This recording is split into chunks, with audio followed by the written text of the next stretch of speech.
kekuatan. Kita lanjut ke kartu berikut. Kartu kedua, di sini ada kartu 4 pedang. Kartu ini biasanya muncul dalam situasi-situasi sulit, keputusasaan, ataupun kesedihan. Kartu ini menunjukkan bahwa seseorang yang sedang menghadapi masa-masa sulit dan mungkin merasa terjebak dalam masalah yang sulit diatasi. Pada posisi terbalik, kartu ini juga menunjukkan bahwa seseorang cenderung terus berada dalam situasi sulit tanpa adanya usaha untuk bangkit dan keluar dari keadaan tersebut. Jika kita masukkan makna kartu tersebut ke tema kita, maka itu bisa menjadi tanda bahwa mereka sedang menghadapi masa-masa sulit dan terjebak dalam masalah. Namun, jika mereka tidak berusaha untuk bangkit dan keluar dari keadaan tersebut, maka itu bisa menjadi karma buruk bagi mereka di masa depan. Namun, sekali lagi, kita juga harus ingat bahwa kartu tarot bukanlah ramalan pasti mengenai masa depan. Sebaliknya, kartu tarot dapat memberikan saran atau petunjuk mengenai situasi tertentu. Jadi, jika seseorang memiliki kartu 4 pedang dalam posisi terbalik, maka itu bisa menjadi tanda bahwa mereka sedang membutuhkan bantuan dan dukungan untuk bangkit dari situasi sulit tersebut.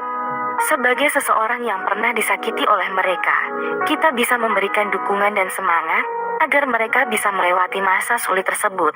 Nah, kira-kira itulah makna kartu tersebut. Kita lanjutkan lagi ke kartu-kartu berikutnya. Kartu ketiga, di sini ada kartu menara. Kartu ini adalah salah satu kartu yang paling sulit dan menakutkan dalam setumpuk kartu tarot. Kartu ini biasanya muncul dalam situasi-situasi yang tidak terduga, seperti bencana alam atau kecelakaan. Kartu ini menggambarkan kehancuran, keruntuhan, dan perubahan yang mendadak. Jika kita sesuaikan dengan tema kita, maka kartu ini bisa menjadi pertanda bahwa seseorang yang pernah menyakitimu, mungkin mereka akan mengalami kehancuran atau kejatuhan yang tiba-tiba dan tidak terduga di masa depan, sebagai karma dari perbuatan mereka. Sebagai orang yang pernah disakiti oleh mereka, penting untuk tidak merasa senang atau bahagia ketika melihat seseorang mengalami kehancuran atau kejatuhan. Sebaliknya, kita harus bersikap bijaksana dan mengirimkan energi positif serta doa agar mereka bisa mengatasi masa sulit tersebut. Nah, itulah makna dari kartu menara. Mari kita lanjut ke kartu berikut. Kartu keempat, ada kartu 5 koin. Kartu ini menggambarkan ketidakstabilan, kesusahan, dan ketidakseimbangan dalam keuangan atau kesehatan. Kartu ini bisa jadi petunjuk bahwa seseorang atau mereka yang pernah menyakitimu akan mengalami kesulitan finansial atau kesehatan yang sulit dihadapi. Kita juga harus berhati-hati untuk tidak merasa senang atau bahagia ketika melihat seseorang mengalami kesulitan, bahkan jika mereka pernah menyakiti kita di masa lalu.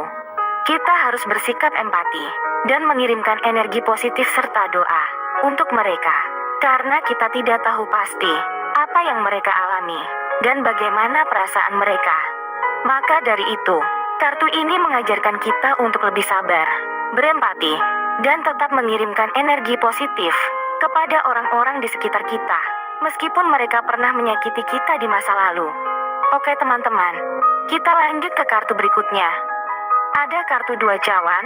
Kartu ini adalah kartu yang mewakili cinta dan hubungan, baik itu dalam persahabatan, keluarga, atau asmara. Namun, ketika kartu ini muncul dalam posisi terbalik, ia mengindikasikan ketidakharmonisan dan masalah dalam hubungan. Kemunculan kartu ini bisa menjadi petunjuk bahwa seseorang atau mereka yang pernah menyakitimu akan mengalami masalah dalam hubungan mereka. Mereka mungkin akan menghadapi konflik dan ketidakharmonisan dengan orang yang mereka sayangi, dan ini bisa menjadi karma atas perbuatan buruk mereka di masa lalu. Sebagai orang yang pernah disakiti, kita harus bersikap bijaksana dan tidak merasa senang atau bahagia ketika melihat seseorang mengalami masalah dalam hubungan mereka. Kita harus bersikap empati dan tetap mengirimkan energi positif serta doa untuk mereka agar bisa mengatasi masalah tersebut dan menjadi lebih baik di masa depan. Sebagai tambahan, di sini ada 3 kartu yang akan memberikan pesan penting yang bisa menjadi petunjuk bagi teman-teman. Kartu pertama artinya, pilihlah arah yang baru. Kartu ini mengajarkan kita untuk memilih arah baru dalam hidup, terlepas dari kesulitan atau rintangan yang mungkin dihadapi di masa lalu. Teman-teman perlu belajar untuk berani keluar dari zona nyaman dan mencoba hal-hal baru dalam hidup. Kartu kedua artinya, mintalah bantuan dari orang lain. Kartu ini juga mengajarkan kita untuk tidak takut, untuk meminta bantuan dari orang lain ketika dibutuhkan. Terkadang, kita tidak bisa menyelesaikan segala hal sendiri, perlu dukungan dan bantuan dari orang lain. Dan kartu ketiga, artinya, dengarkan intuisimu. Ini mengajarkan kita untuk mendengarkan intuisi dan insting dalam mengambil keputusan. Terkadang, keputusan yang terbaik untuk kita adalah yang datang dari dalam diri kita sendiri.